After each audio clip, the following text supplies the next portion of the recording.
साथियों नमस्कार। मैं रोहित अवस्थी एक बार पुनः आप सबका अपने YouTube ज्योतिष चैनल ज्योतिष पथ में हार्दिक अभिनंदन करता हूं। पिछले क्रम को आगे बढ़ाते हुए साथियों आज हम बात करेंगे मकर राशि और लग्न के जातकों पर जो गुरु का अपनी उच्च कर की राशि में गोचर 2 जून से हुआ है, जो 31 अक्टूबर तक रहेगा। यद्यपि ये गोचर तो पूरे 1 साल का है, अगले जून तक रहेगा, मगर चूंकि गुरु अतिचारी हैं, इसके विशेष प्रभाव इसका 31 अक्टूबर तक दिखाई पड़ेगा। फिर आगे निकल जाएंगे गुरु, फिर वक्री होके वापस आएंगे। तो ये जो प्रेडिक्शन मैं आपको बताने जा रहा हूं, ये 2 जून से 31 अक्टूबर तक विशेष प्रभाव देगा। मेरा ये वीडियो आप अपने लग्न और राशि दोनों से देखिएगा।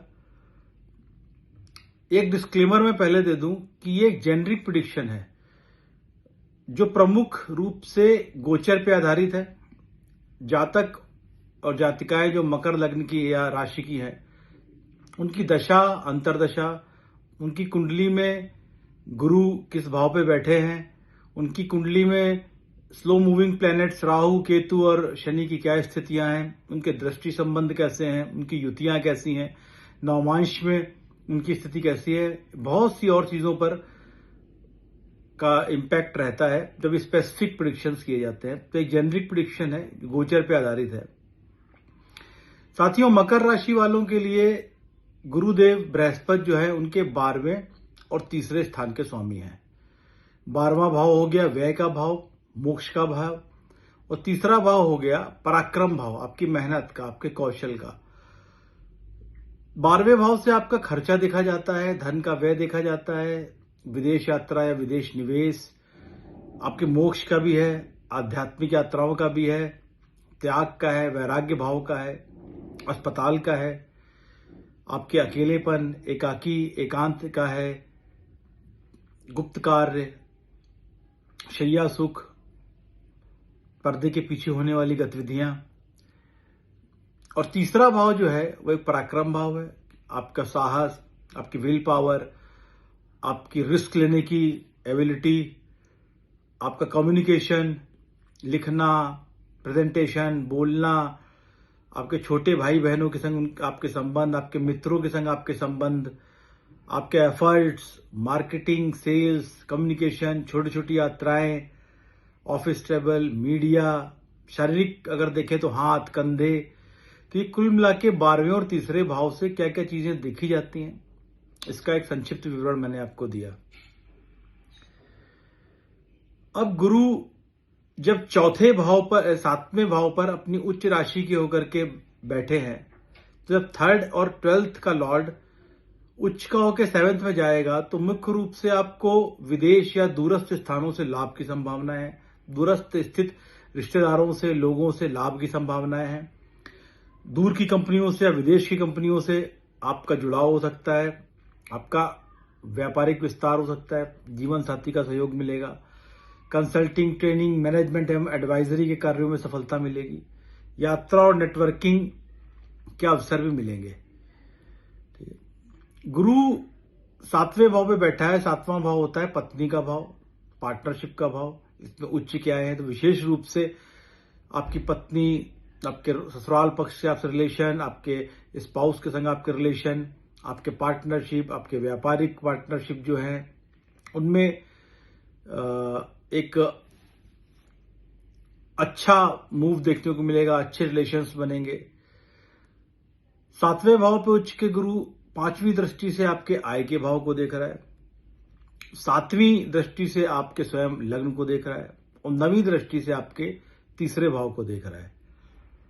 तो जब 5वीं दृष्टि से 11वें भाव को देखेगा तो ऑब्वियसली आपके आय में वृद्धि होगी, आपको वेतन वृद्धि, पदोन्नति हो सकती है, आपका नेटवर्क बढ़ेगा, प्रभावशाली लोग आपके संपर्क में आएंगे। और 11वां भाव आपके डिजायर्स का भी है, तो इच्छा पूर्ति कुछ आपकी रही है लंबे समय से, तो उनमें भी पूर्ति होने की संभावना है।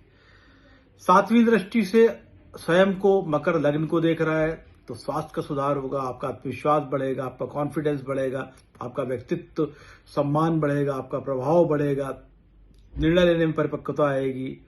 तो जब भी गुरु की सीधी दृष्टि लग्न पे पड़ती है, राशि पे पड़ती है, तो एक सुरक्षा का भाव भी जीवन में आता है। 11वें भाव पे दृष्टि पड़ेगी जब गुरु की, तो लाभ मुख्य रूप से प्रबल होगा। अब अगर 9वीं दृष्टि से तीसरे भाव को देखें तो उसकी खुद की राशि है मीन राशि पर, तो और मीन राशि पे साथियों शनि का गोचर भी है, तो आपका साहस बढ़ेगा, आपका संचार, आपकी वाणी, कम्युनिकेशन स्ट्रांग्स होंगे, छोटे भाई बहन और आपके दोस्तों से का सहयोग मिलेगा, कुछ नई स्किल्स सीखने का भी अवसर है। तो ये चूंकि 9वीं अमृत दृष्टि गुरु की मानी जाती है, तो तीसरा भाव विशेष रूप से लाभान्वित होगा। मुख्य रूप से आप महिला हैं या पुरुष हैं, आप 7वें भाव में गुरु गोचर हो रहा है, तो बहुत संभावना है जो विवाह योग्य लोग हैं, वर या कन्या है, उनका विवाह भी निर्धारित हो सकता है। पार्टनरशिप में अगर आप लोग कोई बिजनेस डील कर रहे थे, तो वो भी इस समय में एक मैच्योर लेवल पे पहुंच सकती है या फाइनलाइज हो सकती है। कोई विदेश यात्रा के भी योग हैं आपके। आप जो भी एफर्ट्स कर रहे थे अपने दम पर, उनमें संभावना है कि आपको लाभ मिलेगा। आपका व्यय भाव का स्वामी 7वें में बैठा है, राशि से अष्टम, तो व्यय भी कराएगा आपको। पार्टनरशिप का कोई बिजनेस सोच रहा है उसमें व्यय होगा,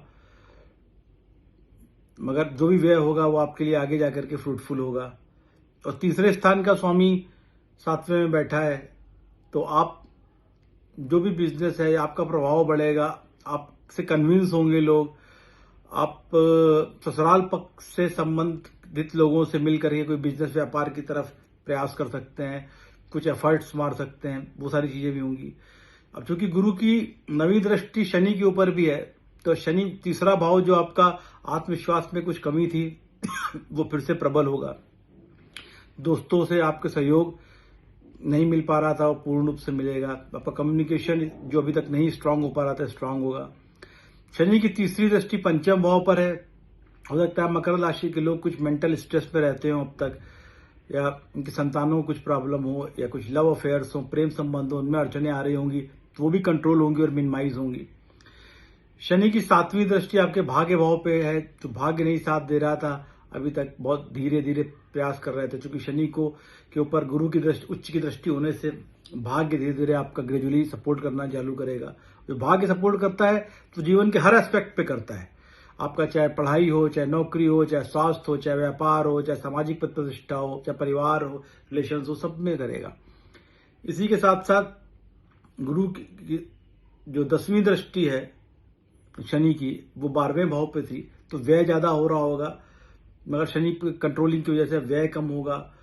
आपका बीमारियों में हो सकता है कुछ खर्चे हो रहे हैं वो कंट्रोल होंगे, कुछ आपके रिलेशंस डेवलप ना हो पा रहे हों दूर से, बाहर से, विदेश से, वो भी कंट्रोल होंगे। तो ये सारी चीजें सकारात्मक रूप से आपके जीवन में टर्निंग लेंगी। अगर नक्षत्र के हिसाब से देखें तो शुरू में पुनर्वसु नक्षत्र में जब गुरु जाएंगे तो नए संबंध, विवाह प्रस्ताव या पुराने रिश्तों में सुधार होगा। पुष्य के 1, 2, 3 और 4 नक्षत्रों में रहेंगे गुरु करीब 20 जून से लेकर के 20 अगस्त तक। तो इस बीच आपकी व्यापारिक साझेदारी बढ़ेगी, गुरुजनों या वरिष्ठजनों का सहयोग मिलेगा, कुछ डील्स हो सकती हैं जो आगे लाभदायक होंगी, प्रमोशन होगा, नए क्लाइंट्स आएंगे, आपका बिजनेस जो होगा वो उसमें विस्तार हो सकता है। पुष्य नक्षत्र में वैवाहिक सुख, परिवार में सामंजस्य और गृहस्थ जीवन मजबूत होगा।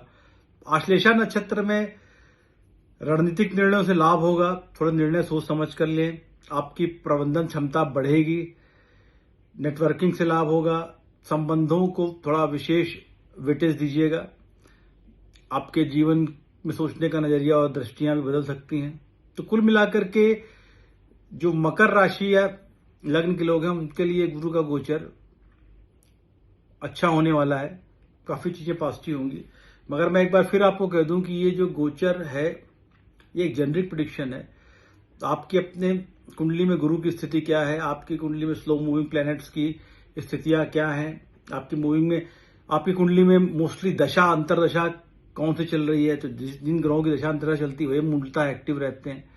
तो ये सब और आपके नवांश में स्थितियां क्या है ग्रहों की, तो ये सब चीजें देख करके स्पेसिफिक प्रेडिक्शन करे जा सकते हैं।